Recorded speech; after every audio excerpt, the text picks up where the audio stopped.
Right. His last interview is when he said I had to take my power and flip it. Mhm. Sitting down at the Rucker Park where Tupac did Above the Rim at. Yeah. Dude, we ain't looking at what they telling us. We being entertained right now. Yeah, and we think we don't see how certain things connect, or like we look at things on like a surface level. Like, not to be off subject, but Menace to Society, they were saying that Kane, these other people were actually different parts of himself. What's his name? The dude that I can't think of his name because I'm such in the moment right now. But his friend From that he was with was, Minister Society, come on, old dog. yeah, he was. They were saying that he wasn't a real person. Like, for example, like Oh, I when he know what you're saying. He was like they he had two personalities that lived together as two people, but that's just the story in the movie when it was really one person yeah, all the like time. when he walked in to talk to his grandpa, like they both said what's up to him, but the grandpa only acknowledged Kane. And like Fighters Club, Tyler Durden is the dude's alter ego, the dude that he would want to be, like the badass, the like the dude he would aspire to be, but he's working an office job. Okay, so let's go over why these codes for Hollywood now, because we're going into Hollywood codes off the LA.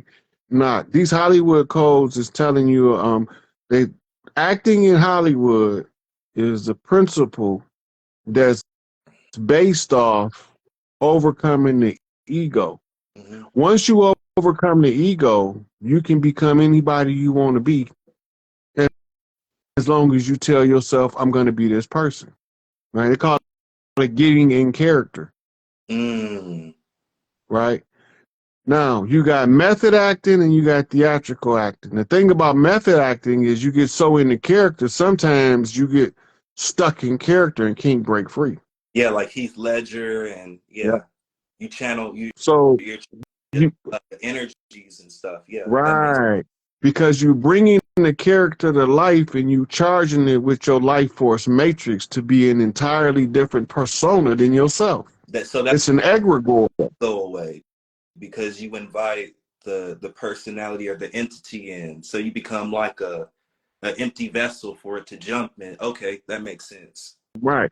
So when you come into the physical life in the beginning, you still have to pick who you're going to be. Mm. Now, in the process, the people around you are going to start writing the script for you by their perception of how they think you should be.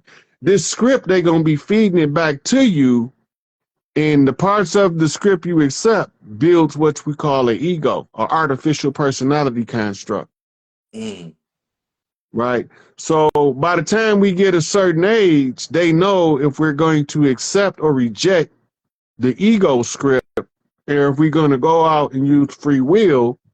Because if you take the ego script, that's what you call a predestined path. Okay, is it because the script is already written and you just follow it, right? Right. But you have no control. Okay, yeah, because you put the So ego. all of the good or the bad that come with the script character you become to play in your lifetime becomes your pain and suffering or your joys. Okay.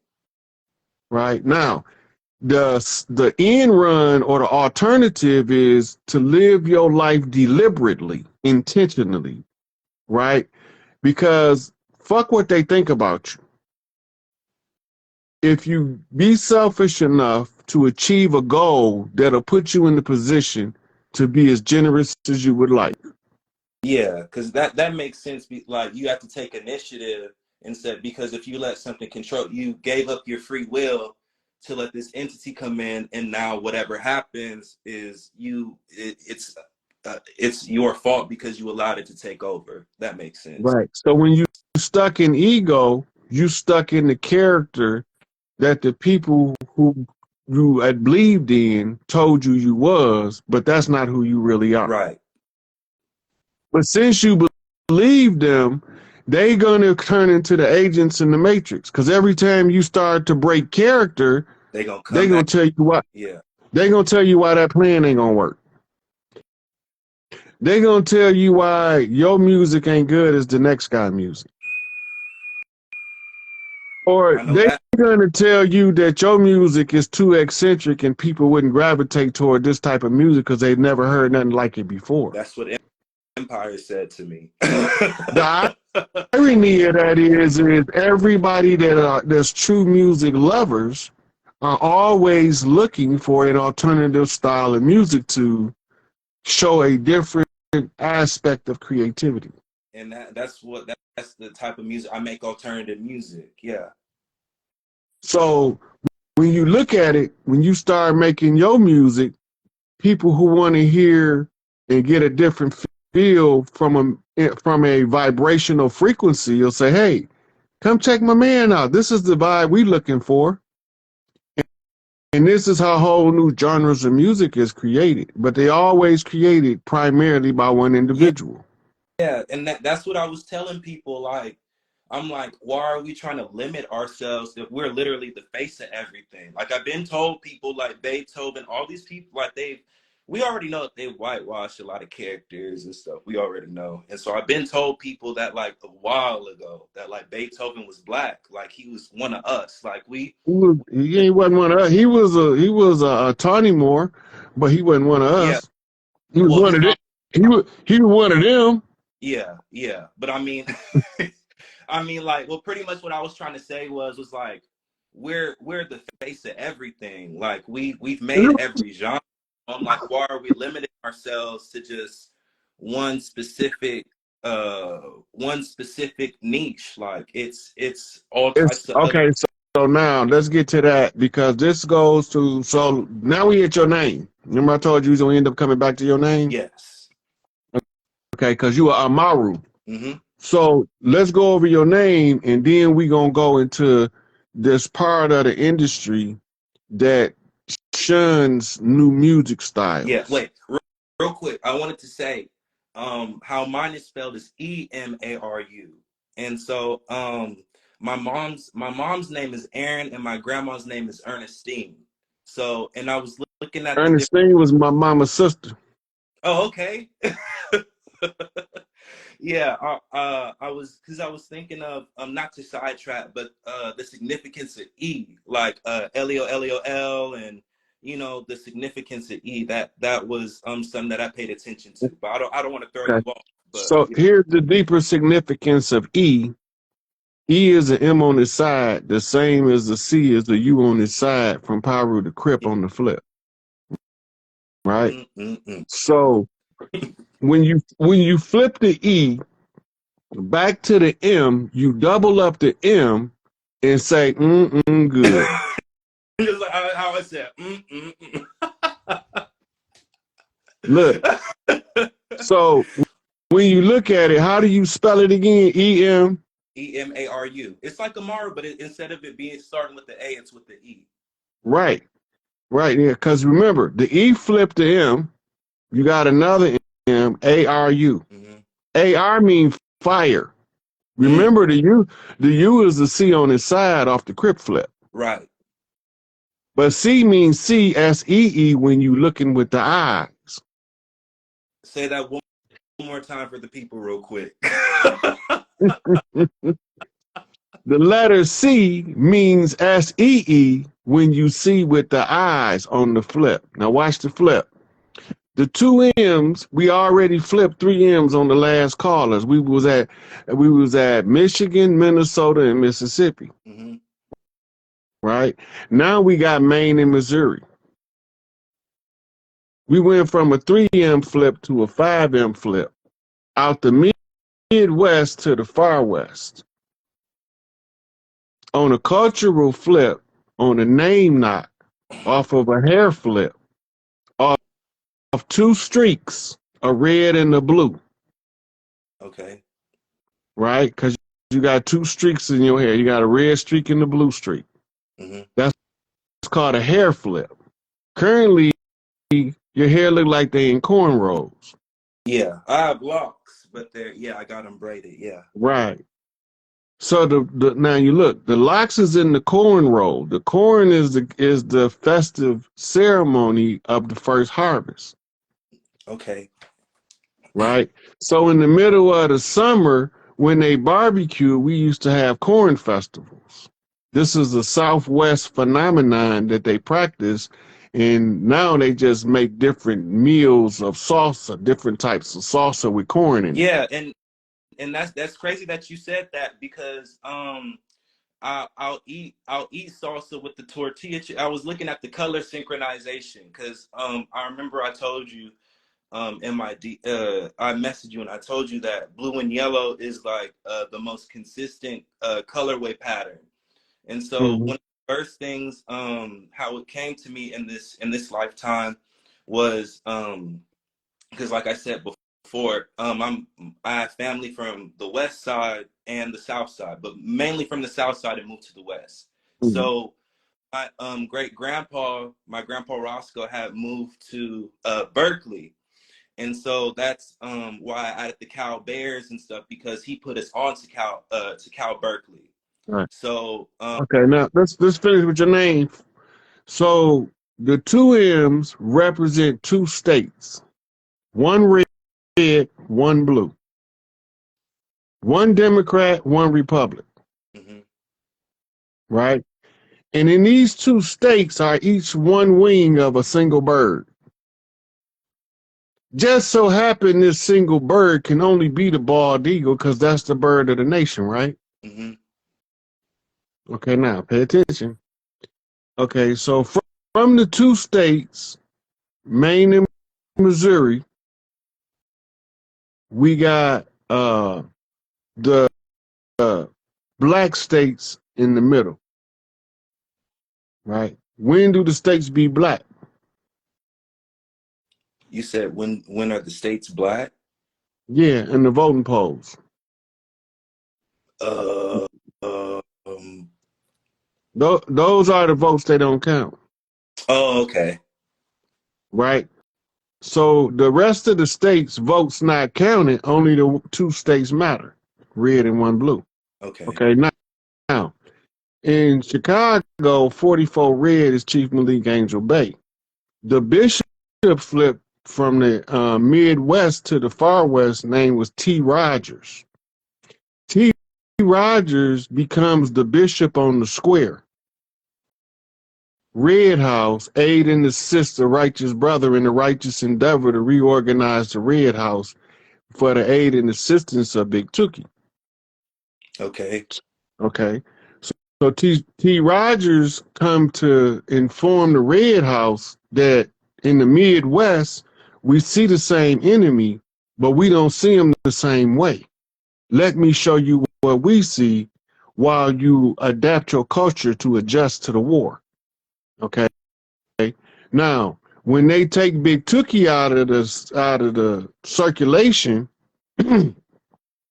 then they can start trying to put wedges between the youth, right? So you got P-Stone Bloods now, Mhm. right? So 44 red, Angel Bay, 44 blue is Big Tookie, right? Tookie is the crooked man, right? King Blue.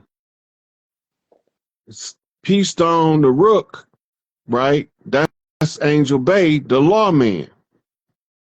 And the spokesman is Larry Hoover. Right. The, Free the him too. chief, the chief between the two, right? Right? Because we always have to have a witness when we putting in work. And the witness to Larry is Angel Bay, and the witness to Angel Bay is Larry, Right. right? And the witness to Tookie got killed, Raymond Washington. But he got his angel wings. Now we knocking from New York off of a El Haj Malik El Shabazz or a Malcolm X flip on chickens coming home to roost to make sure that all clans across the land is involved. Now that's the fire in the middle, Right. right? And the end, the C that you see is a sea of red, but it's all surrounded by blue, Right. right? And that's the Bloods between the Crips and the G's, rocking with the peace stones because they got to back up the lawman to restore the law on the land. So when Farrakhan come out and say that y'all gangbangers need to stop gangbanging because y'all gonna be the army of the righteous, how in the fuck is that possible? Well, the enemy was training them in boot camp. Big Mama was training us in the concrete jungle, right? Only the strong survive. Right. Right? And so we came up and found strategies around it all. Okay, this is what brings us back to the name, Amaru, which flipped Tupac on your shirt, that's tops, but the dragon is on your shorts, that's bottoms. T-shirts and blue jeans, tops and bottoms, red and blue. Right? So when we flip the two, Tupac then rise as the dragon. Holy shit, that nigga say he coming. Oh shit. And that's how we all Oh coming. shit. Right. Man, don't you know that's going to look when if he pop out right now, man, that would shock the fuck out the world. Man, I feel it right now. I'm heating up. Like I'm my bad. I'm just overwhelmed with happiness because it's like when I'm not when I'm not like listening. Well, I mean, I'm always listening to you. I'm an avid student of Rod Hayes, but it's just I just gotta say it's. I'm so happy to hear this because it's like I'm Feel it in your bones. Yeah. Yeah. Yeah, but continue. My bad. So right. So we actually flipping code, translating it in real time for people to see it. Right. Right. And you got a lot of people that they can't flip code in real time. They got to go write that shit down and try to work out the problem like you doing the math problem. Right. But I know what all this shit means so good because I know my people. Right.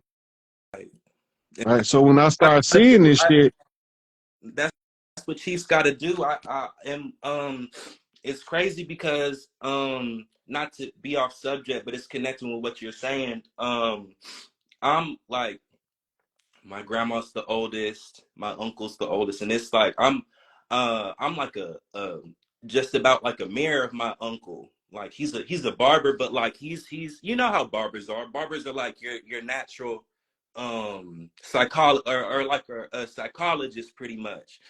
And people come to him, it's literally like looking into a mirror. And so it's my brother a barber. He got a barbershop in the basement right here. Okay. Now my mama is a hairdresser, my daughter is a hairdresser. All this is relevant because we on a hair flip. Yeah, my mom is too. Okay, now in our culture, this is a reminder for everybody listening. The hair place was always the place where we went and got the skinny on what's going on in the town. That explains the gossip and the talk when they sit. Every neighborhood had a barbershop where the men of the neighborhood congregated to groom and discuss the issues of the community. And that's exactly what, man. The mothers, one of these women in the church do hair at her house where everybody in the church come get their problem solved by a big mama while they got their hair done. Some of the men was so supportive of that, they built whole hair salons in their basement or on their back porch for their wife to do hair. Why she don't get a shop? It's not personal enough. It's too mechanical. Right. Which goes back to how they take the artists that's coming with the new product. It's all it is the cookie cutter molded control they have, right? Now, the rappers been telling that shit the whole time. And they responding to the rapping and tapping of the spirit knocking of the early 1900s, right? Because if you remember, when we first started rapping, we started off in school beating on the tables, rapping and tapping, right? Now, rapping has never been new to us. Yeah. Right? In early rock and roll, Chuck Berry got bars. Yeah, Muhammad Ali, and yeah. Right? I'm talking about in a song. Yeah. He got one called Monkey Business. A friend trying to get me up a tree, go and try it. You can buy it. I can pay you next week. Too much in monkey business. Too much in monkey business. But he rapping. Right. He ain't the only one. You can go into bluegrass country music. The devil that went down to Georgia. That's an old rap song. Rapping as an art form originated in New Orleans. It was a jive talk. Yeah, and that was everybody that used to go to New Orleans. You used to first go to Basin Street to get cleaned up for the nightlife on Bourbon Street. Right? You start off with the barber. He tell you who got the best cologne. If he don't got it, he tell you who got the best cuts of clothes. If you're from out of town, he tell you who you need to hook up with. They help network people together. Right. Yeah. Now, when you get done going from one end of Basin Street, you're gonna be totally jazzed out for the night. Right? You ready for the New Orleans nightlight, red light district or blue light district? It really don't matter. Right? So they would go to each district in order to meet the needs of the people that fall on certain categories. So you know that if you ain't from the right category, you don't get caught in the red light district. You get caught in the blue light district, you good. Right. You learn all that. So when you get done going down Basin Street, you had all of the rules of the local town. You know who not to fuck with. You know who you can fuck with. You know who you gotta look. If you see so-and-so, you know, give an old lady something, right? They tell you who that big mama is, how they look out for her, right? By the time you get there, now you're going down Bourbon Street for the nightlife. In the nightlife, you costumed out. Shit. This is, you know, at one point in time, it was Mardi Gras every goddamn Friday and Saturday night, right? Because you come in from the fields, unwind on Friday, you go down Bourbon Street, you come back up, down Basin Street, come back up Bourbon Street. Now it's time to go get you a room and take a nap. Because you don't got church till Sunday, so you got Saturday to lollygag around town all day and hit motherfucking Bourbon Street again, get sloppy drunk, pissy drunk, whatever you gonna do, go on back to the room, then get up and go to church. And from there you go back to Big Mama house and do you. Right.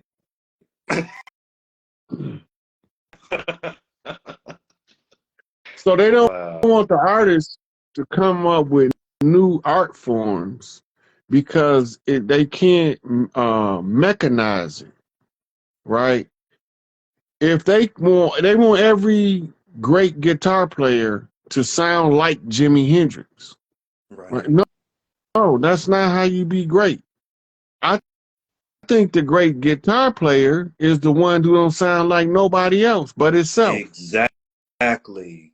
And that's what they were trying to tell me. They were all like, oh, you need to sound like, I'm like, nah, bruh. Because what's the point? And it's like the advice that they were giving me, I'm like, I know they were telling me that they were giving me advice that didn't work. And I'm like, I already know your artists or whatever that you signed or whatever didn't even do that. So why the fuck are you telling me the wrong advice?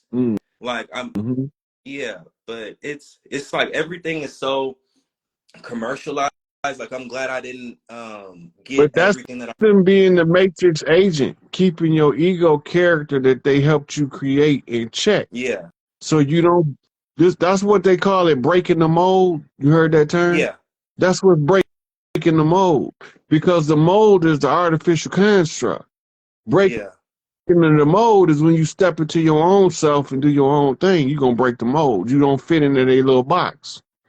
Now, though, you get the consequence part of it. These motherfuckers don't like when you don't fit in a box. Yeah. they become violently, extremely belligerent to you sometimes for not fitting in the box that they created in their head or where you should fit. Right. And we gods. We don't have a box. Look, they not gods until they can get out of that mindset. As long as they're in that mindset, they not at they. That's not a god. That's an NPC. That's a Yeah. 9-player character only sitting here to put obstacles in your path. Yeah. Don't Exactly. fall for that bullshit. Yeah. No. Man, and I'm glad that everything didn't happen so fast for me. Like, and with the whole just thing for why I said this is like a wake up call for this is a cultural wake up call. Like we can't we're meant for royalty. We were never meant to be the face of struggle anyways. Like we're ascending to a different We level, believe but in struggle. We believe struggle is ordained for the creation and development of the character of man. yeah. We not we not opposed to suffering or struggling, I should say. Yeah. It's the unnecessary struggles. Right. And it's like once you move to a different level, The ones that's the side effect of the blatant oppression that we are opposed to. yeah. Because at that time, our struggle then is no longer to provide for our families. Now our struggle is to overcome this juggernaut of a unconquerable force that's holding our people down and sucking our wealth. Yeah. I don't want to hear about like all the negative like that was it was a time and place for that. And it's all like now with the Look, whole world changing. right. It don't look. When we talking about something, the problem, the magnitude of what we dealing with, very few people can break out of the mold to raise their thinking level to solve those types of problems. The way I see it, if we follow the pattern that nature gave us, follow the hierarchy of the children in the middle, women around the children, the men around the women, concentric circles to the middle. That's the old matriarchal way. Yeah. When the great Atlan, as they call it, Atlantis, was functioning operational, they didn't have no motherfucking crime. Right. They didn't have sociopaths, psychopaths. And That shit was interjected into our reality from somewhere else. Because that's what I was saying. under the matriarchy, it's conditioning every child to create the life they want. Mm-hmm. That's it. Yeah. And I was saying like even the case is damn near contradicting because I'm like, damn, if y'all didn't first of all, if y'all left us alone and didn't give us an identity crisis and all this other shit, we wouldn't even need a police force. We wouldn't even need a DA. And it's like, how you gonna lock up somebody like you made this area first of all, you destroyed the land with highways, freeways, told the people they belong somewhere else, and you took away all the resources and you just expect them to survive, and like all of a sudden you throw out like it's contradicting because it's like y'all got to be held accountable too, like Yeah. and it's like us being caring like day by day. It's like we give people the benefit of the doubt because we wouldn't do that shit, Ain't no you know. benefit in doubt. Fuck that shit. Don't give them nothing. Right, and it's showing it every day. Like people are like it's like with us, we'll be so quick to fight each other, but then when it comes to the police or the government, we talk about praying and shit. But it's like no, and and no, but see, this is where the problem come in with that though. This is why we like that. The paperwork that's all fraudulent is saying right in the paperwork that it's a fraud. right. Okay, now all that fraudulent paperwork make them look like they are really the correct jurisdictional authority. Yeah, and but using it's them. all a constructed fraud. Right. They're not even supposed to be. So But anything that comes out. right, but the paperwork, we've been convinced that the legitimacy of the paperwork proves who they wrote the fucking paperwork though. Yeah, we never forget that part. They created the paperwork that they want us to file with them to tell us that we free. Right. Tell us what to do on our The own. oppressive system is never going to give you the keys to get out of the kingdom. No, because if it does, you won't need them. But our ancestors will. Right. And it's happening. Elijah told you what they said when he said, accept your own and be yourself. Hey, nephew, I want to take a couple more people in on here. Cause I get on one person, I be especially like, you know, we be vibing on this. Yeah. But I want to get a couple sisters in here before I go. Hey, no problem. Thanks for having me. Thank you to everyone who tuned into the live. Follow me.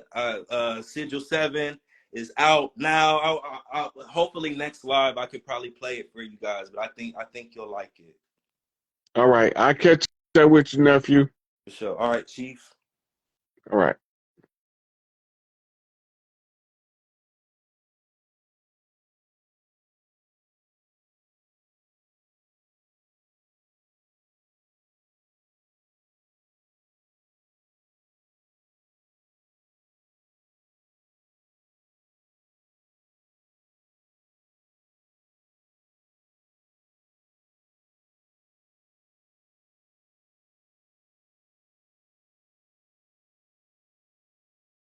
He said at Sigil 7. So while I'm waiting on the next caller to come in, somebody put the comment, I grew up with old heads, but they was alcoholics and dope heads. And I bet you that you still got some kind of wisdom from them, even though they was alcoholics and dope fiends. Hey, What's going on with your nephew? not much. How you doing? Did you want to get the women on here, or Well, you good to go? shit, you on here now? I ain't know who the fuck it was. I was just shit. How you doing? I get to get some on here. I give you a few minutes to talk. Oh, okay. No, I'm just spectating. Did have something to ask you though. What is that? I can't see you. What you mean you can't see me? It's the screen black. Oh, that's your phone. That ain't got nothing to do with me. That's something you doing over there. No, yeah, it don't matter. Man, I was trying to ask you something. Yeah, I have something to ask you. Okay. I was looking at something lately. I was looking at I heard you talk about Aleister Crowley before, right? Mm-hmm. How you said he put stuff out there in the public domain, but they label him like he's the beast and all this. But I've been looking at his quotes lately, and it seemed to me like he wasn't really like. It don't seem like he was. I'm not gonna say a bad person, but like he was just saying to be yourself and not to be under tyranny and stuff like that. You know?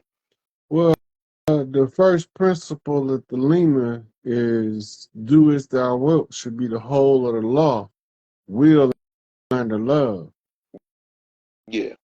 Yeah, that's what I'm saying. Yeah, I seen quotes like that, and I'm like, damn, this don't sound like no beast. You know what I'm saying? It don't sound like no beast to me. This just sound like he telling you to be yourself. Look, his path is called the left-hand path.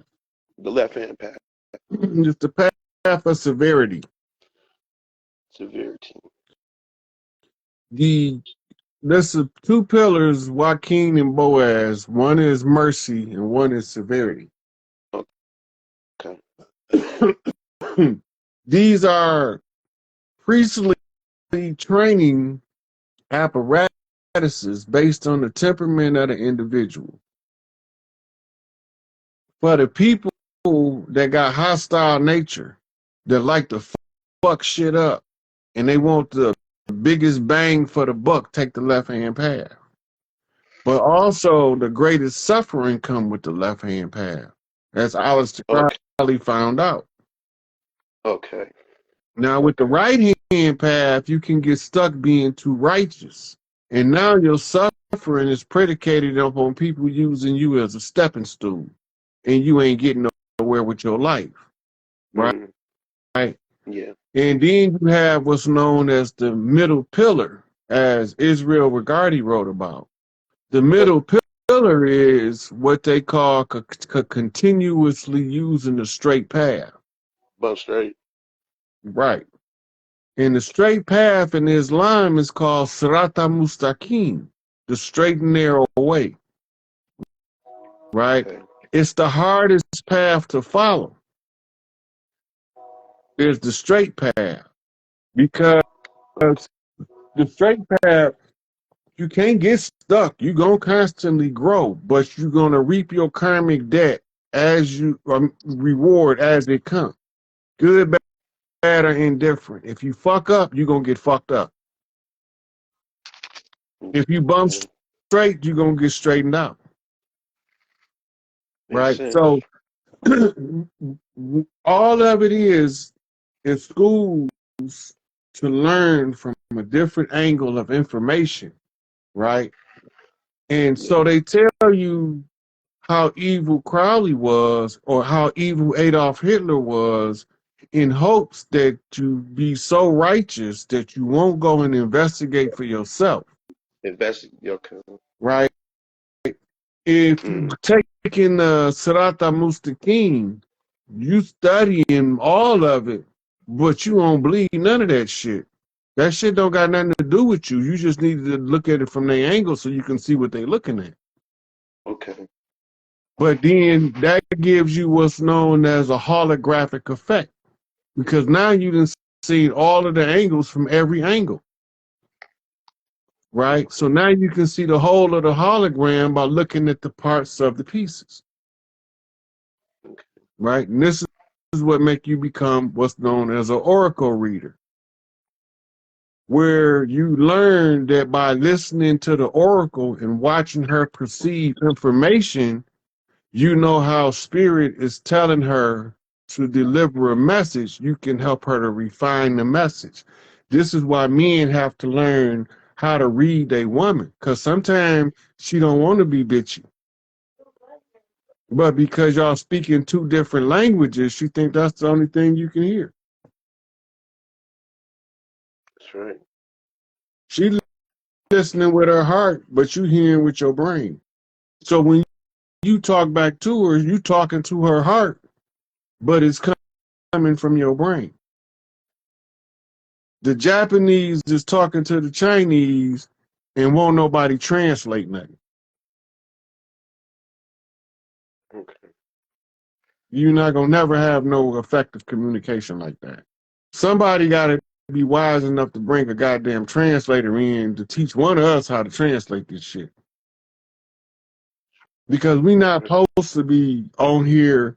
Our biggest discussion of the day is how fucked up these narcissistic niggas is, or these how slutty these slimy whores is. Now that's not like, I'll be looking at up the people that complain about the way men is because they want to change you, but they don't want to change them. And that's where the problem come in. Whether it's the male or the female, it don't matter. They want to change everybody else. They want to blame everybody else, but don't nobody want to change themselves to make themselves functional for what they want. Look, the law of the universe is the more qualified you are, the more you're responsible to carry the function. If you are qualified to be a billionaire because you developed yourself to be the type of person that should be handling the $1 billion, the life will make it happen. But we don't want to do that kind of work.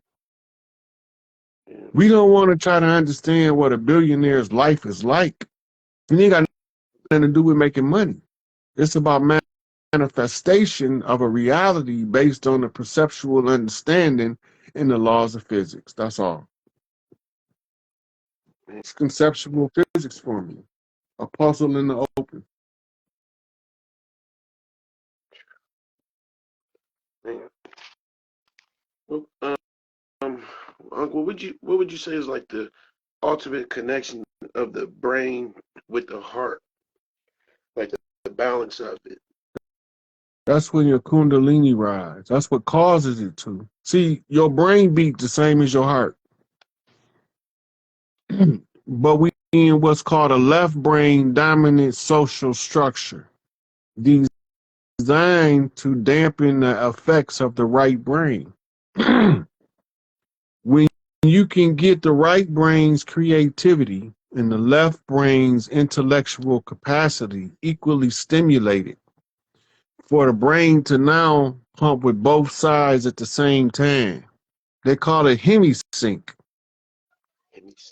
Meaning synchronization of the two hemispheres of the brain. While only one side is pumping, you're only pumping what's called the silver liquid, which is regular cerebral spinal fluid. You can't wake up until you balance the two hemispheres with the hemisync. Then, when both of them are pumping, then it activates two more pumps, right? Okay, the brain itself is doing this, and your medulla sits over the base of the brain as your balance center, but it's also a pump right at the base of your spine. And then in the bony tissue at the back of your pelvis plate, there is a spongy pump. When both hemispheres of the brain start pumping, the spongy pump at the root begins to push the sacred secretion up like mercury in the thermostat. When you get to the four chambers of the brain, the gold liquid activated by the pineal gland's inner light will shine through your third eye and give your face a glow. And that's what they call the awakening of the Christ, which is actually your sacred anointing, is what it means. And the facsimiles used in rituals is olive oil, alligator spinal fluid oil, crocodile spinal fluid oil, and any similarly looking gold liquid.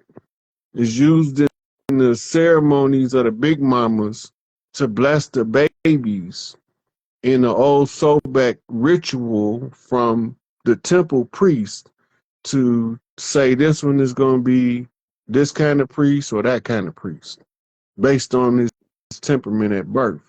Not when, like when my big mama, she did her test the baby thing on me. She told my mama I was somebody called the Baron. You know, look at Shirley, look like you got the Baron, baby. And we know that Baron is Baron Samadhi, the Baron of the Crossroads. So that became my lore for life. That's how they do it. That's the voodoo ceremony. Big Mama tell, do you do your tests, temperament tests, especially when they evaluating the potential chief. They know about parentage and birth order and where you stand in the community. How you going to be able to deal with and handle others.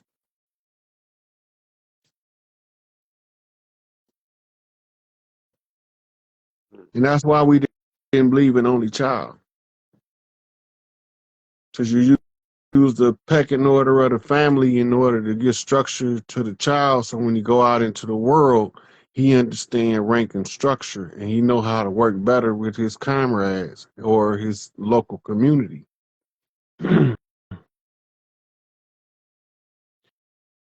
The reason they was feeding our babies to the alligators is because the alligators wouldn't attack us. The alligators, they had to be provoked with an unfamiliar enemy, and then they tossed our babies in the gator bait. because we used to ride alligator backs into combat in the Gullah Wars. They had Sobek priests from Louisiana to southern tip of Florida that used to ride around on alligator backs. And because the alligators would attack the invaders, but they wouldn't attack the native, they wanted, when they were setting the habitat on fire, you can still see scorched earth in Florida from this shit when you go down 75 into the Keys. but so they used the babies to change the psychological makeup of the alligator. Once it got a taste of our flesh, they was able to get it to continuously eat our flesh. Wow. It wasn't just our babies they called spooks. The term spook is what was applied to stealth warriors in history because they didn't have a name for them. And then over time, by cultural development, the spook began to mean some kind of incarnate spirit or something. Wow. Right? But the original meaning was those stealth priests, because when you read what some of the natives left from the oral traditions, they would explain how the giant wolf, there was no giant wolf. That was one of them big ass 7 foot tall crips with a wolf pelt on whooping your ass. Or one of them motherfucking 360-pound bloods holding the dough with motherfucking elk skins on whooping your ass. You know, those animal totems is telling in the mythology of what the story is that we can see it from our cultural lens. When we understand the totem tribes are the oldest tribes on earth. And we the only people use totems. Some tribes in Africa use totems, but they don't use them like we do.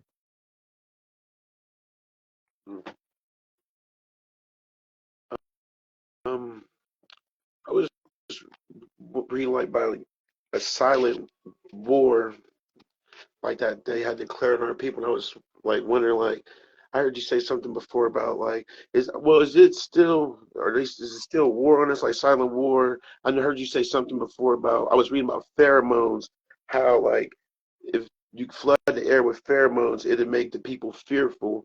You know, I was wondering because I know like where like I live at, it's kind of a bad neighborhood, but everybody's kind of like nervous a little bit, and I was just wondering like, is we still kind of under attack, like with certain silent war like tactics? Well, a lot of what they think is 5G towers is called ELF towers. Low frequency towers. Extreme low frequency. And these been used in our communities since the 80s to disrupt us from being able to have clear thoughts in stressful situations. And you can see the parallel of the crime rate rising, the change in the tone and the music and all that from the time they added them in there. Mm-hmm. As they attacked harder, our music became more confrontational and combative. But when they couldn't figure out what the root cause of them, it turned into mumble rap. Right? When they discovered that it was an artificial system at work, then they went to auto-tune. The hip-hopper's been telling us the whole time, but we still have to know how to read our culture in order for it to even make sense. Otherwise, it's just a bunch of gibberish that the rappers is talking and killing each other. They dying for a reason, because we at war. Yeah, war. All of them that they think dead ain't dead, right? And some of them walking around look living is dead on the inside. Yes. Them the ones that was doing dirt, right? Some of them went in for selfish reasons and did dirt, and some of them went in to use the cover of entertainment, like an E40, to make chiefs put down a war with each other so we can properly face the enemy. 41. They use the entertainment like ODB, right? Play like you crazy, but tell the people the truth. Chief Crazy Horse. Yeah. I watched the interviews with him. Hey, look, remember I be telling everybody they look like us, but they ain't us. Yeah. He got a song called Shame on a Nigga for trying to run game on a, right? In his concert, you can look this up on TikTok. ODB is explaining exactly what I've been telling people about the war we was at in that song's description. And he said, when I say shame on it, I'm talking about the ones them that look like us, that want us and all of the pale folks to go to war with each other while they stand back and reap the reward. He said, but we see them now. They're not his exact words, but if you listen to it, you understand what he's saying. And he told his mama, he said, I'm getting my family's stuff back. That means that this is a competent, alert chief aware of his Shinnecock heritage and the necessary team to join with these outlaw tribes that don't got no treaties in order to get the imposters on the land. What Pac say? If this checkmate was 3 years ago, right? He say they came to bring trouble and disruption. We came to bring change and prosperity to our people, right? So Prodigy, I said that's why Prodigy call them Black Devils, huh? Yeah. The native New Yorkers that's from the tribes, they know where the enemy at. They don't say nothing though. You hear them mumbling in New York about them niggas that live upstate in them gated communities. They whisper about them in the underground in New York. They just don't talk about them in the open because they know who they is. They look like us, but they ain't us, and they've been the enemy the whole fucking time.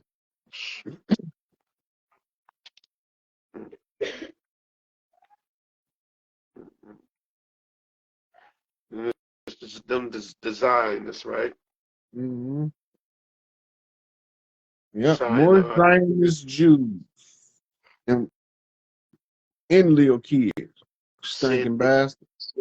Sin AI. I was watching the other day. I was watching one of your old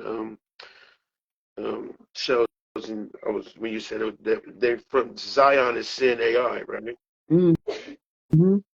Mountain of Sin. And they call everybody else sinners.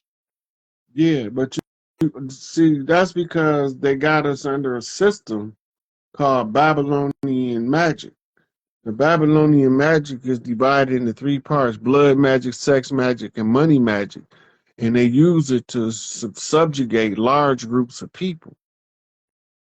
As long as they was doing their bloodletting rituals with slaughterhouses and stuff, that's not how we killed our food. We didn't have slaughterhouses, right? But they wanted to mechanize everything to maximize the profit and to be able to make us pay in multiple levels of production. It was a brilliant war strategy, and it's impressive to a person who studies warfare. But to the average person, it's just pure out painful and miserable. Right? So you have to be looking at it not to affect you emotionally. You have to look at it like a military general saying, who put this strategy together?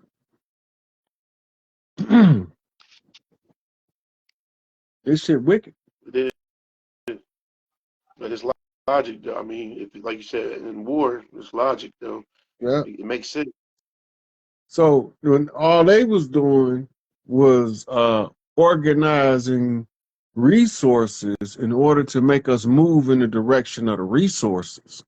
They needed us off the farm, so they started creating an industrial revolution to get us in the factories. And factories is gonna have a limited lifespan because of the nature. It's gonna evolve.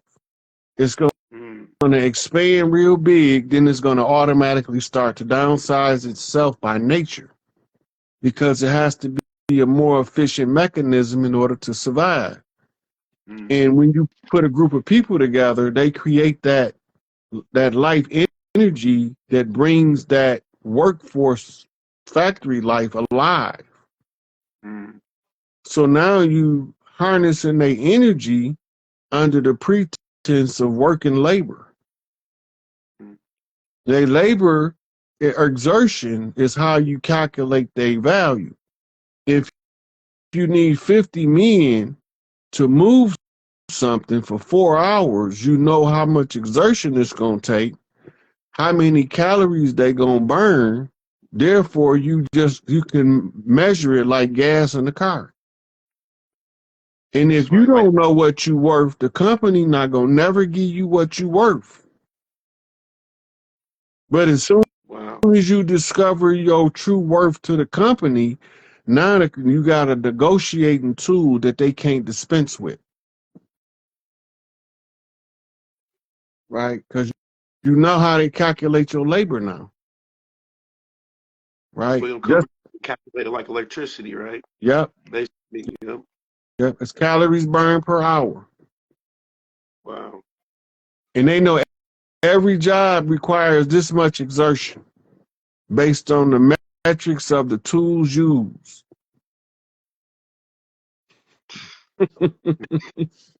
It's brilliant, man. It's fucking brilliant. And the sad part about it, though, is a lot of intelligent people can't see it. Right? Like, none of the union officials for none of the unions that's active on the land right now, whether they the workers union, aeronautical and space, they don't really know how the company decides the value of the operation. Therefore, they don't know their value. The company gonna always shortcut them. They're not gonna never offer you a reason that you a sharecropper. So imagine how much you really worth if they're giving you $100,000 a year with no problem and no complaint. How much are you really worth to them if they're willing to freely give you $100,000 for your services? They never tell you the capital profit, so you wouldn't really know. Well, they got to report their profits. Oh. All that's on the record. Oh. But see, the people who's responsible for making sure that the worker get paid his just due is on the payroll of the enemy.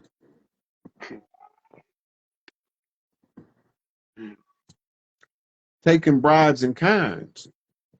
So people ain't gonna never get no proper representation unless they know how to take over for themselves.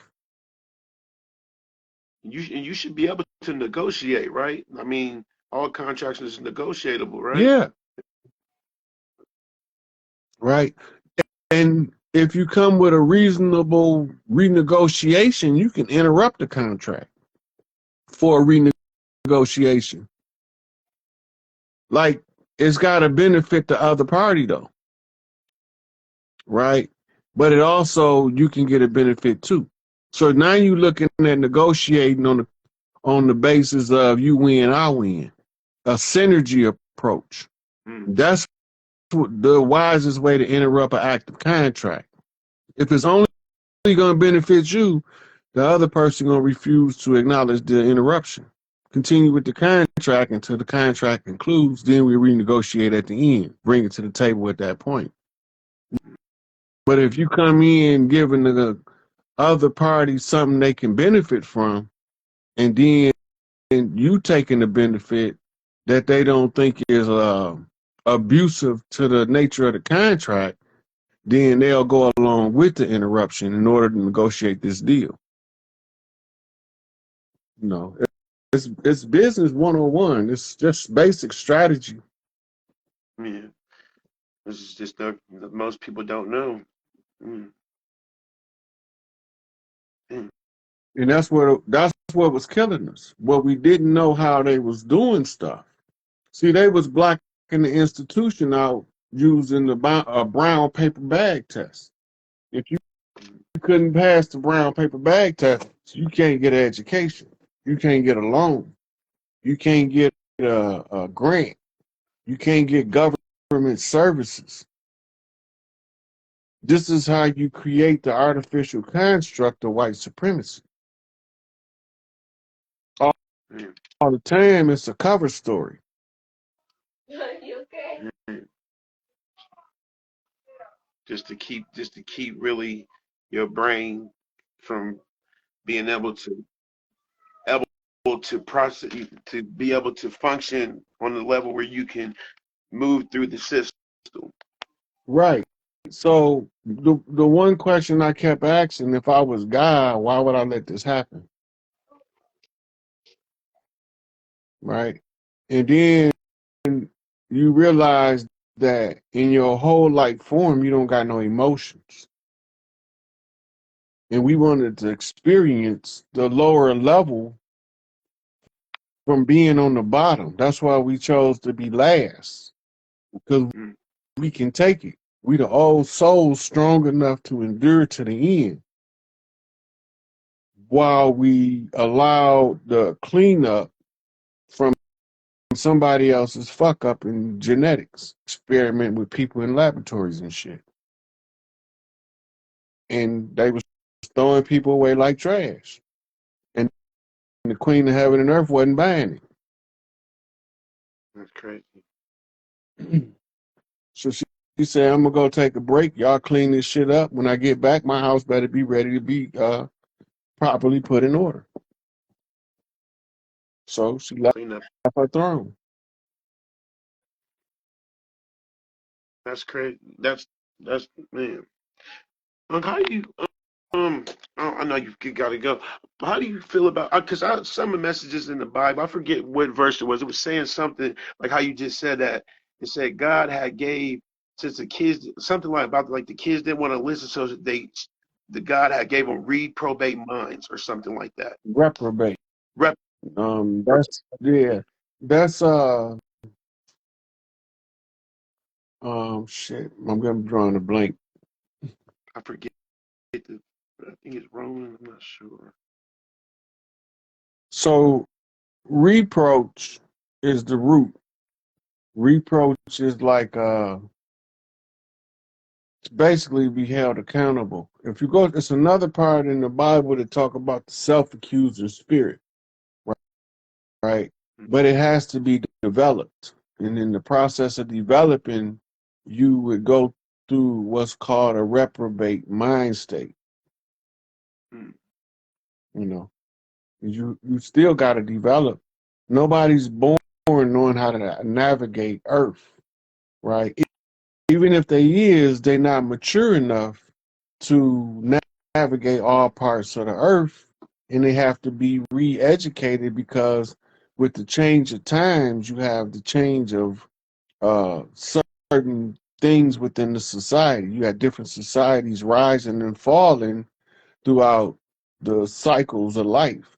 Right? We eternal beings, but what you gonna do for eternity? You have to find something that's gonna make life more interesting than just living in paradise forever. After a while, that shit gonna get boring to you, right? So now you want to live on the edge. That's why good girls like bad boys, right? Because the bad boy brings out the highest aspect of the danger pursuit of man, and it's alluring and seductive to women, especially sheltered women. what we call good girls, right? But they turn out to be the best big mamas because they gonna have the hardest life of the women because they gonna always pick the wrong motherfucker to date. And then when she ready to settle down, her body gonna be so wore out from eating processed food, she gonna look like a duffel bag. And now she gonna be frustrated that she ruined her life chasing bad boys, and she gonna go through the mean phase, right? We call that the bitter old woman syndrome. When she when she going through the mean phase, she's also burning on the inside, right? Because this is passion burning, and it's burning the impurities off. So when she get past the mean stage, and it might appear she never got past it, but when she get past it, you'll know she passed it. She still might talk to you mean, because a lot of big mamas gonna cuss your motherfucking ass out, and then tell you to come sit your ass down to get this plate, and you better not leave before you finish eating, right? So she got past the burning that caused her early onset menopause, right? And made her become disenchanted with men, right? Then she become an old nun, right? And then she get her black gown because she's part of dark energy now, right? And but she's the best teacher because she's had the most experience and the most fuck ups. And we don't want to hear it because she sounds so mean. But she telling us the 100 raw and uncut, no sugar added, just straight bitter truth, right? And some of them learn to use some savoir-faire or put a little pizzazz or some tact to it. But some of them like, fuck it, I'm not finna add all that jazz and shit up. Yeah. I'm gonna tell your stinking ass right now, get your funky ass in the shower, make sure you wash between your ass crack, and you wash your balls, you smell like a motherfucking herded buffalo. He'll just flat out tell you, and baby, and when you get done taking your shower, put the goddamn soap back, make sure you put your towels in the dirty clothes, and come in the kitchen and get you something to eat, you stinking motherfucker. That sounds like my grandma talking through you. That's crazy. Yeah, I miss my grandma. Yeah, man. I mean, shit, that's culturally natural to us as a people. So when I repeat it back, almost all of us know I know who the fuck I'm talking about. Because we got a grandmama or an auntie or a nana or a big mama that talk like that. She don't mean no harm. She just mean.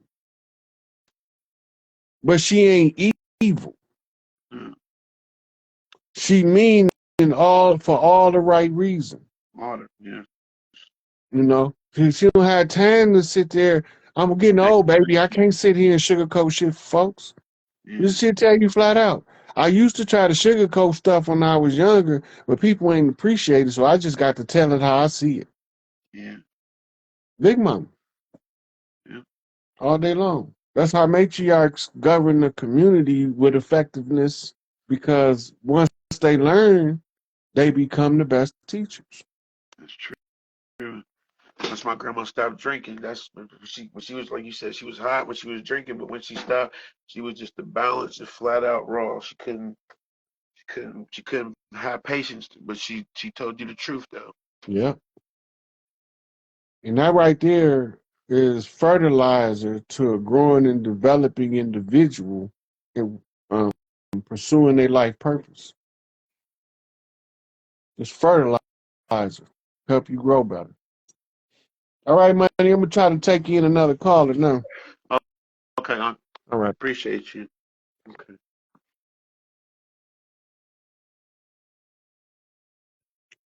I want to try to get some sisters in here. Okay, get my girl in here. Shit, I ain't see her in there. Whew.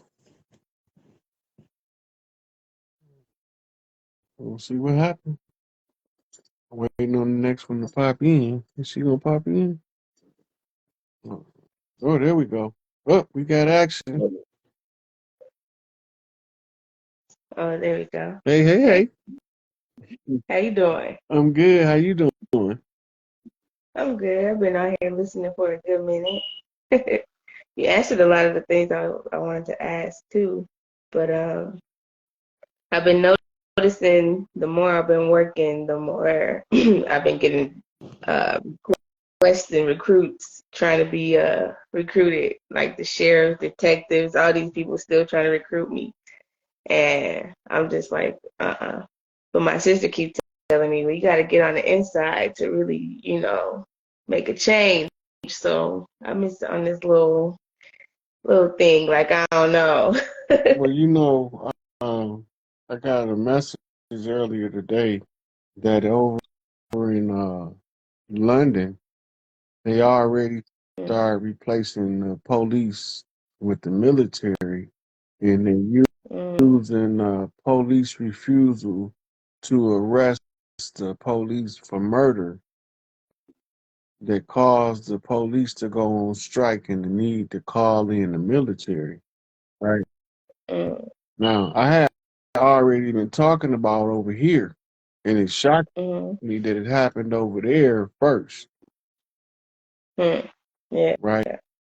But over here, they matriculating National Guardsmen into police uniforms to make it look like it's business as usual. But eventually, they're going to have to take the police uniforms off and go back to their National Guard uniforms. So the ones that they have on the police force are actually special operations from the Marines, the Army, and the Navy. And they going in undercover because the police forces that they are going to are accused of doing some nefarious shit, and they sent in to catch them. That's interesting because I caught the DEA by the school I was working at. I didn't really know it was DEA, but they ended up leaving because I was like, I got to work like, what the heck is this?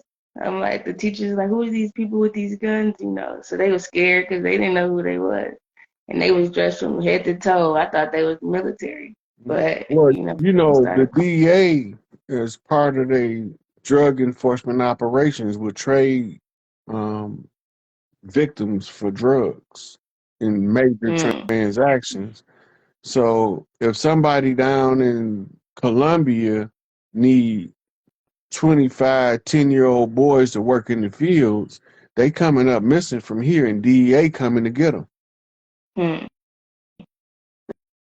That's crazy because, well, I guess there was some stuff going on at that time I didn't know about either. I guess with some Rico stuff, but I kind of caught that. But a lot of these people I was trained by too, so I kind of been knowing their tactics, and I've been seeing it popping up, and I'm like, the way I kind of once you had a know-how, you could protect yourself better. Yeah, and then I think the thing I've been running into though is just, well, really just standing up and being more vocal about it because it's just me talking about it, to so many people, or not even so many people, but the people that I see that's fit to stand up and move forward with certain things. So it's like I want to get the right people behind me to help back what I'm saying because it's been 3 years now, and it's like I know y'all hear me, y'all see me out here. Y'all telling me y'all see me out here. So now let's move forward and make it work, So that's my thing. Mm-hmm. But I haven't connected. When you go into any kind of business, the communications that you make is critical to getting the places you need to be. Mm-hmm. So don't let nobody recruit you, but meet everybody. Right. Do your shit on your terms, but make friends with everybody. Yeah.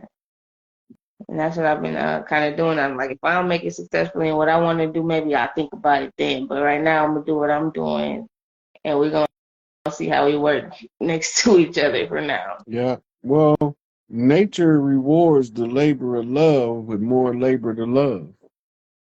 Mhm. So Because my thing was to the police that told me good luck in the places that I went to work. Why don't y'all put my uniform on and come work over here? Or you told me good luck where you don't want to go.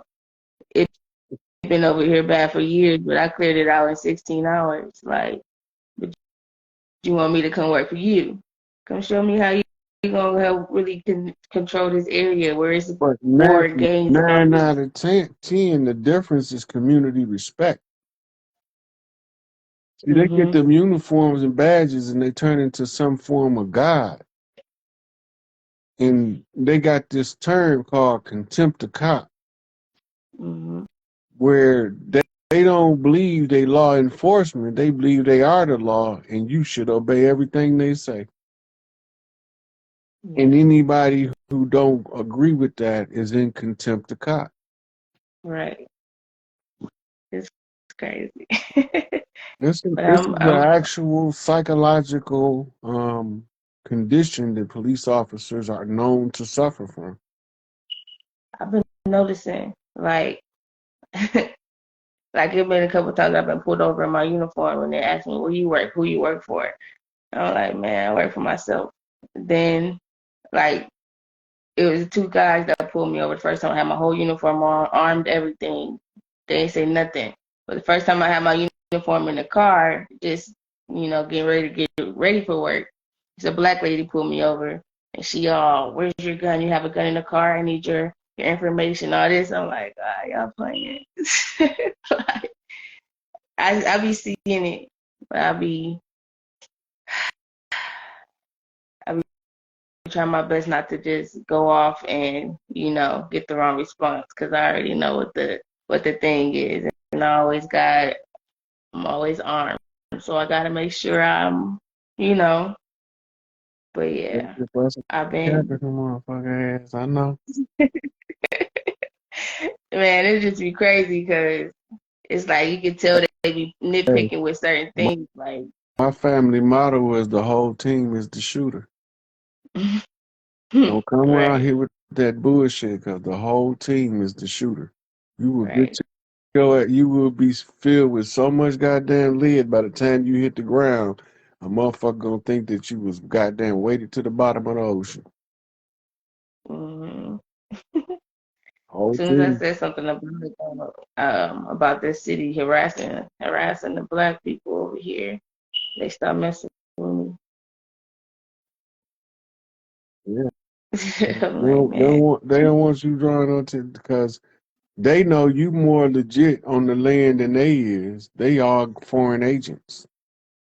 Hmm. They are UN peacekeeping force, And franchise in each city.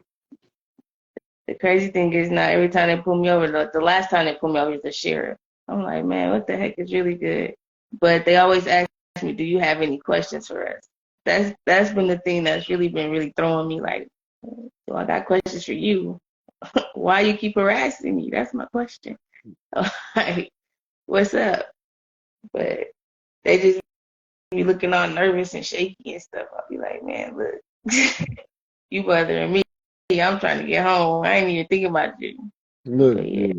there was one of the chiefs of police in California said, telling the Bloods and the Crips he got the biggest gang in town, baby. Mm, Yeah. that's crazy. Look, yeah, he sure told him. Just connecting where I've been saying I want to connect. I'm not gonna say too many names right now, but I'm following up with the right people and making sure uh, to connect across the line like we've been talking about and building as much as I can, as fast as I can too. Mhm. I see you, Mama Trina. My man said what Cloud 10 look like up there, right? Hey, this is what you get when you chiefing with the chief, goddamn it. I'm gonna be chiefing, I'm gonna be high as a satellite flipping codes in the community. Right. That's another thing too. I know I don't be like understanding it right away, but it's like I hear it and I get it right away. But it's like to see the signs and symbols, it take me a little while to decipher what it's talking about, you know. Yeah. And I think because I haven't learned a lot of that, I just started learning it, so it's starting to get a little easier to pick up on. Mm-hmm.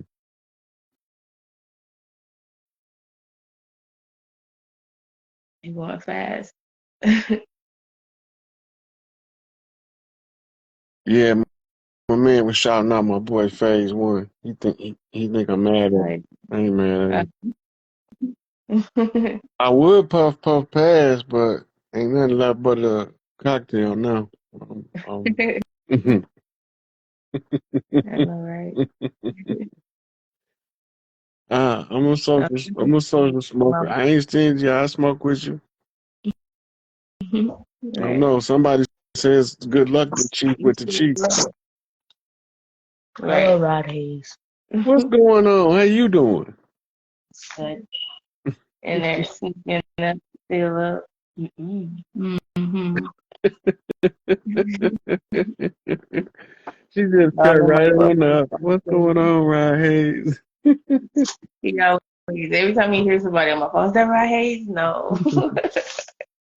But yeah, he always be waiting to hear you. Okay. No, you're not getting no candy right now. You're supposed to be asleep. Actually, what you want to talk about? Miss Trina said hi. And he said, what you want to talk about? Miss Trina, that's what he talked to. He said, what you want to talk about? Oh, yeah, no, now you shy. How you like? No, you're not getting no chips right now. No, go to sleep. Like you don't them dreams and you hungry. No. But yeah. I got all good snacks. You get some snacks tomorrow, not right now. And good night. Be trying to stay up with me all night. I gotta get my schedule together though, cause I'll be working all type of hours. Yeah, he could have came and talked. I would talk to him. You know, still homeschool. He's still right here. He act like he's shy now. Mm-mm. Oh, you ain't shy. I talked about the October the 4th, 10-4, good buddy, on the breaker, 440 West Coast turnaround on the trucker. A bad mother trucker. Right. Yeah, it's supposed to happen at 2:22 p.m. So something being raised. I'm seeing all type of crazy stuff. I just was like, all right, I'm not even saying nothing no more. I'm gonna just mind my business. So mind my business and get out the way. Yeah, I was trying to let the baby come talk. He didn't want to talk. I can't make him come talk. I'm surprised I didn't get to talk about his birthday. When his birthday? Next Friday. Oh, yeah. I've been pumped about that. I can't wait to tell somebody that shit. We've been talking about it for a while. My birthday coming up. We're gonna do this. We're gonna do that. He keep changing it. We still know what he gonna do. He wanna go to David Buster's. He wanna go to all these places. He can't make up his mind. That's a good question. I don't know if it's Eastern Standard or I think it's Eastern though. It's probably New York time based on how they normally operate.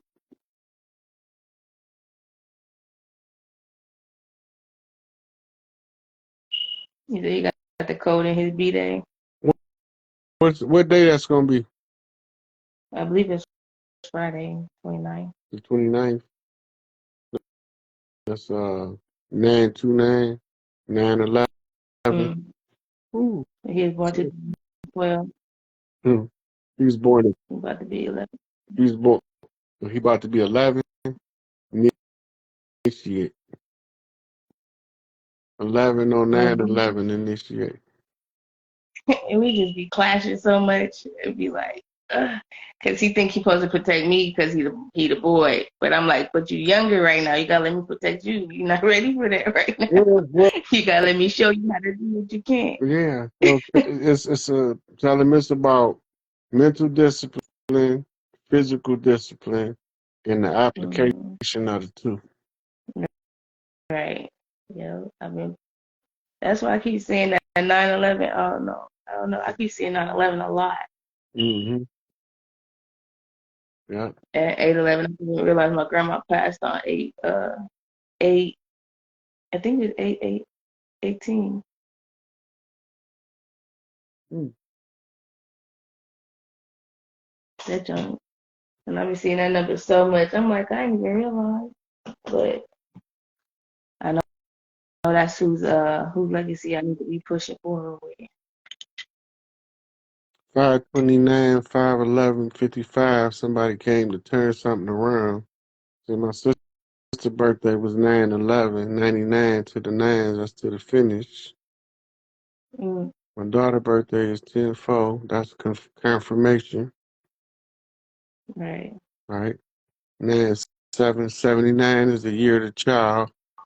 Um, born God, born masters. 9 mean born, 7 mean master.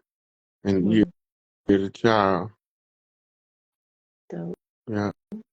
October 8. Yeah. So 1108 is 88 on the flip, and 88 is the seated queen. '08 is a 8, which is a bee in flight, a queen looking for a seat. But the 80 Mm. is an open queen seat, and the 88 is the seated queen. Ooh, it's Oh, going too fast. No, that's fine. that's what she said. 10-7 is 17 and 87. That's a Q flip.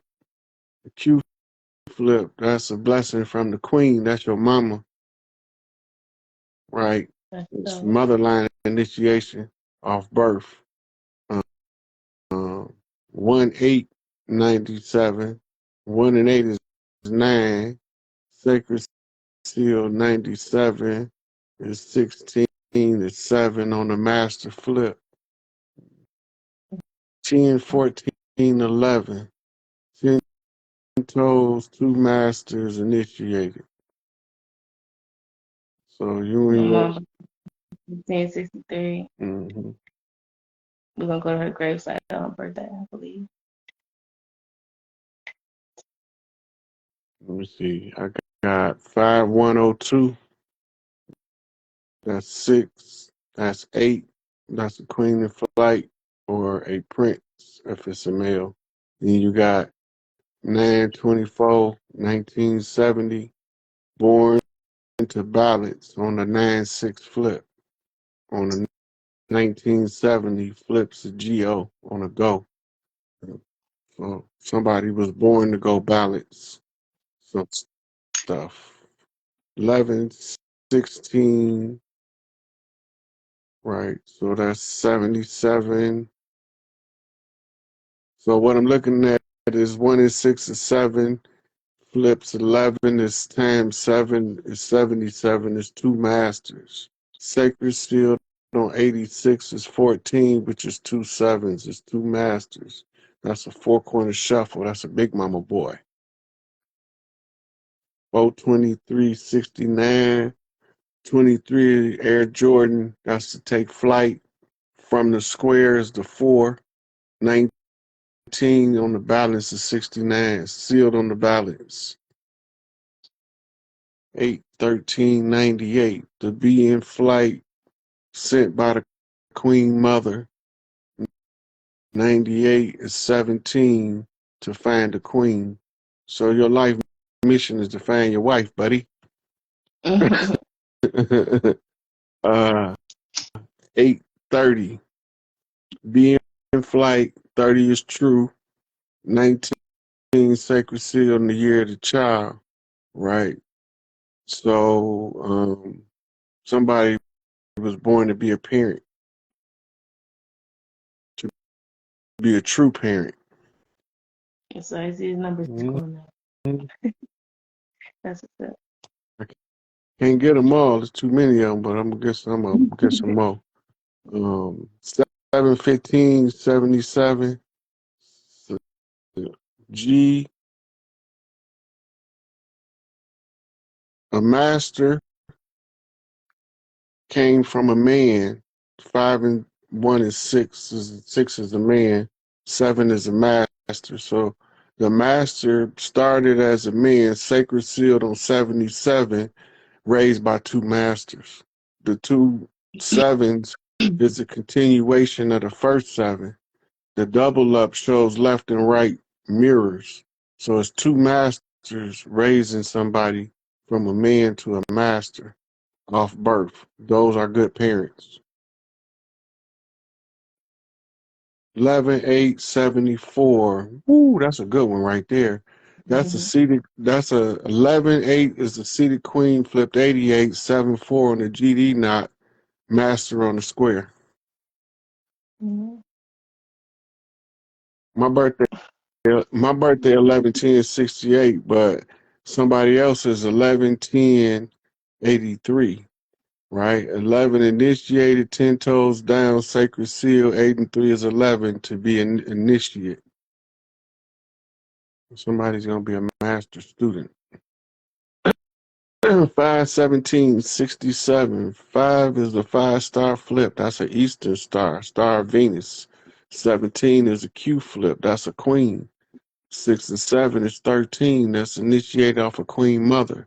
Somebody, big mama, love them. She was going to come back through you. Your big mama going to come back through you when she leave. 4/13/94. That's a queen mother on the square. 9 and 4 is 13 with another queen mother knot. 13 is the queen mother. The queen mother is the wife of the king. But it's also big mama, because that's big mama's seat number on the zodiac, which is Tawaret. 2/8 is 2 8s. That's 88 seats a queen, sacred seal on an initiation. Yep, somebody else has got to find some chick to make their life complete based off their birth. 1971 sacred seal on the 8. That's a queen in flight.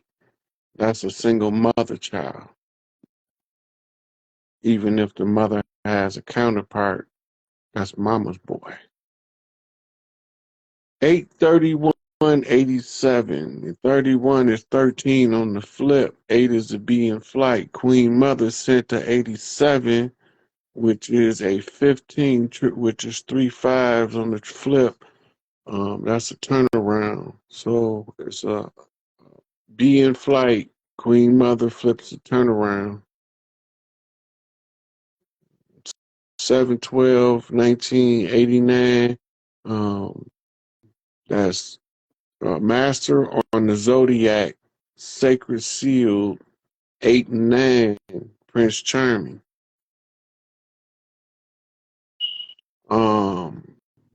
Chief, why not the God just rolled up. So what we doing is, like, if you gave me a gematria number, right? The numerology I'm using, flipping numbers out, can fine tune gematria calculation to a much more significant degree. And so when you're doing the two together, you flipping gematria in real time, you can see the event play out as you're flipping the number. And Is you that can, like when I'm showing you the license plate with my initials? yeah. That was dope. Yeah. That kind of freaked me out at first, and I was like, oh, that's interesting. But the receipt you sent back, though, I think I might need clarity on what that meant. I mean, I got it for the gist of it, but just to have understanding on what it was. Well, just get at me. We'll go over them. I got no problem with it. Okay. Yeah. Cool. All right, I'm gonna take one more person and then I'm gonna call it a night. Okay. All right. I'll talk to you later, sweetie. All right. All right. Peace.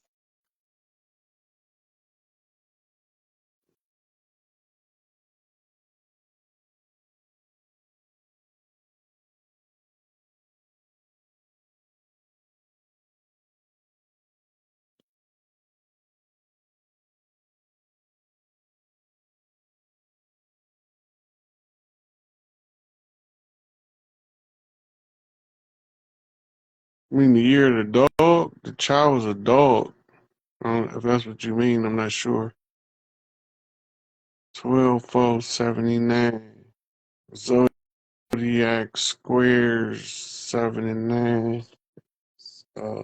16, the sweet 16. 7/7.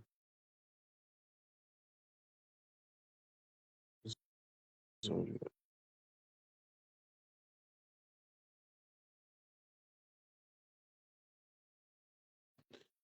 There is no easy way to learn astral travel, but there is some cheats.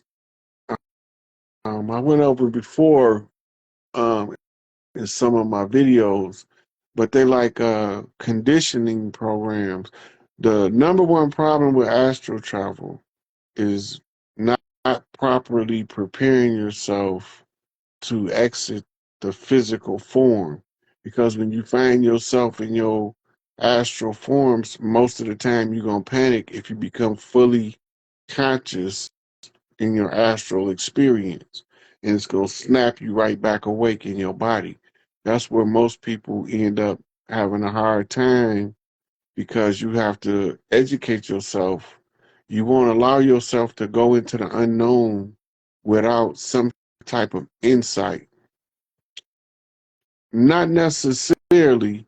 Sometimes you spontaneously astral travel when you dream, but a lot of times when you're not astral traveling, your dream construct is problem solving using a conceptual physic form based on your learning style.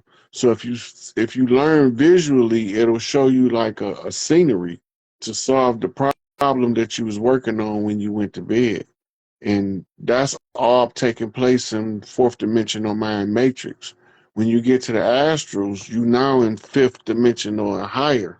And you in the spirit matrix where your body look like a cartoon almost, right? But it's just a different density of reality.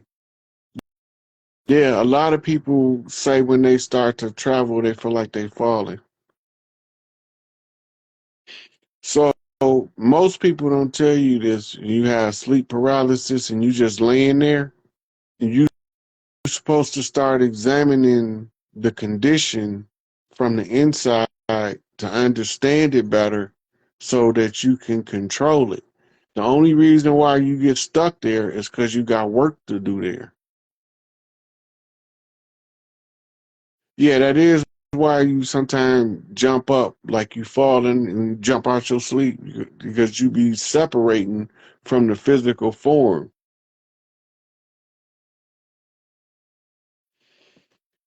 Um, there's something called the silver technique that had proven to give really good results. I think his name was Jose Silva out of Arizona or New Mexico or somewhere in the Southwest. And he started off studying the dream state and stuff, end up learning how to teach people to astral project on demand, right? I prefer in the 3D realm, I prefer control remote viewing to see distant places than astral travel because using kinetic meditation like Tai Chi is a good trainer for being able to do 3D reality and spiritual work, right? So I had let somebody in here. Anyways, so that spiritual work can be done while you go about your day-to-day tasks, but you have to be trained in, I call it kinetic meditation, or what's a more of a meditation while the body in action. And then you can successfully send your body into autopilot while you doing spiritual work at the same time.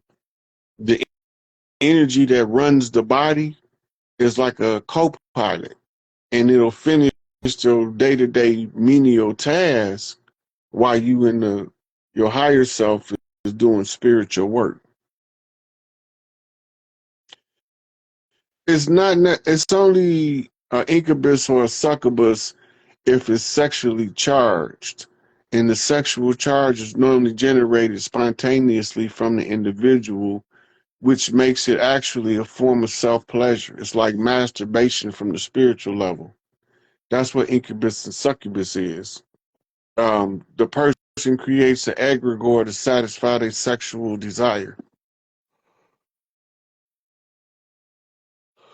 There is infinite dimensions and levels of reality. They're infinite because everything that you could possibly think of is happening in the now. But the construct of time allows these experiences to be seen separately and diversified for a different experience of the divine self. So that go back to what I was saying earlier about some of us came here to experience the gamut of emotions. The chapter we going through or coming out of is called misery. And this miserable chapter built up a whole lot of pre-karma that's going to be cashed in and on the turnaround. It's just the law of nature, right? So we had to close out all those conjures so that the system could properly flip. Now that they all closed out and all of the people was ready for the flip, it's just a matter of chickens coming home to roost at this point, right? So that's it for me for tonight. I hope y'all got something out of the conversations. I'm probably going to have to start doing something to make the more people be able to come through. So like limit it to a question and a comment and the exit. I have to figure that out. But because I'll sit here and talk to anybody. I don't care. I can talk to anybody. Right. But yeah. So yeah, Stephen King's Misery, same shit. Just the chapter. Just the exit of the chapter in Misery. Eventually the man got out and wrote a book about it. Right? He got out and wrote a book about it. And the book became the movie. Right? And he lived vicariously through the pen of Stephen King. Right? Which means King Stephen. Yeah. So, ooh, that's it for me.